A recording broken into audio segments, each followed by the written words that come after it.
NASA's pivot on the CLD program pivot. I'm Tom Patton, and this is Xterra Extra.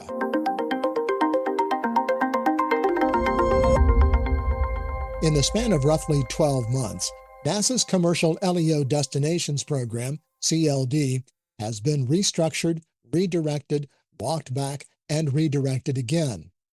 That's not normal, and it's worth talking about why. The CLD program was created in March 2021 under the Biden administration. The idea was straightforward. NASA would invest in privately built space stations, then become one of several paying customers, not the owner and not the operator. The agency would essentially buy a seat at the table rather than building the table. That model held for 4 years.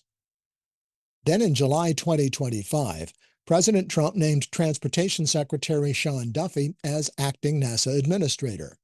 Within 3 weeks, Duffy signed a new directive reshaping Phase 2 of the CLD program, shifting from firm fixed-price contracts to funded Space Act agreements. The companies already under contract had not asked for that change. In March of this year, confirmed Administrator Jared Isaacman unveiled a strategy called Ignition. Under that plan, NASA would purchase a government-owned core module, attach it to the International Space Station, and invite commercial partners to bolt their modules onto it. The free-flying commercial station concept, the original CLD premise, was effectively shelved, and industry pushed back hard. By the end of May, NASA reversed its course. Senior advisor and press secretary Bethany Stevens posted on X that, quote, "The industry position will now shape the path forward as NASA proceeds with the original commercial strategy."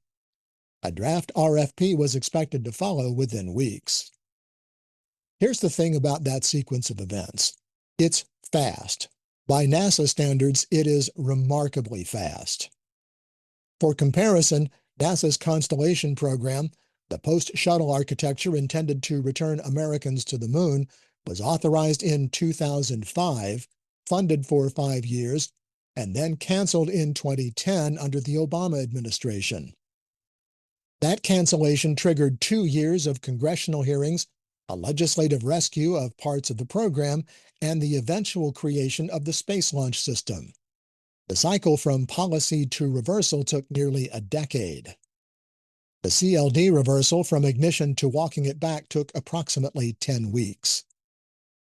Jared Isaacman was confirmed as NASA's 15th administrator on December 18, 2025, by a vote of 67 to 30. He's 42. He built an e-commerce payments company, flew 2 private orbital missions through SpaceX, and conducted the first spacewalk by a non-professional astronaut in 2024. He is, in the clearest sense, not a career government official. That's not a criticism, it's a distinction. The administrators who ran NASA through its middle decades, men like Daniel Golden, who served under 3 presidents, Sean O'Keefe, a former Navy secretary and OMB director, Charles Bolden, a former astronaut and Marine general, all came from within established institutional frameworks. They understood budget cycles, congressional authorization, and the pace at which a federal agency is designed to move.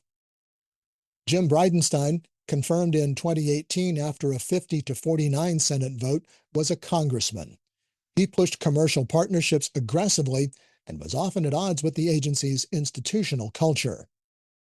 Isaacman's Project Athena agenda calls for reducing bureaucratic layers, increasing mission cadence, and extracting commercial value from space-based research.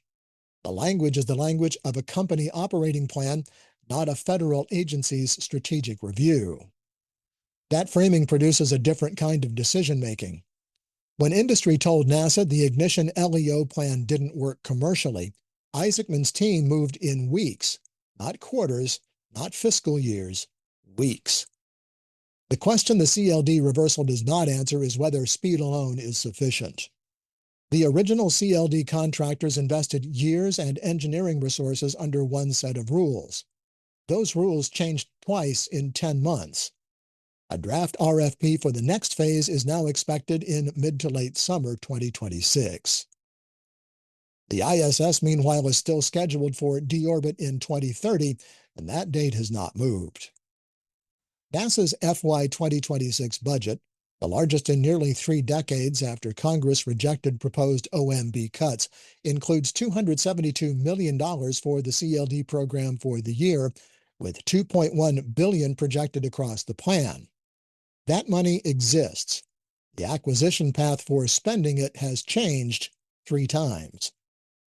What we're watching with the CLD program is not simply a policy debate about space station architecture. It's a real-time test of whether an entrepreneurial operating tempo can function inside a federal procurement structure built for a very different pace. And the outcome matters for the companies that have been building toward this program, for the supply chains behind them, and for whether the United States maintains a human presence in low Earth orbit after 2030. The draft RFP is expected this summer, and we'll be watching. And that's your Xterra Extra. I'm Tom Patton.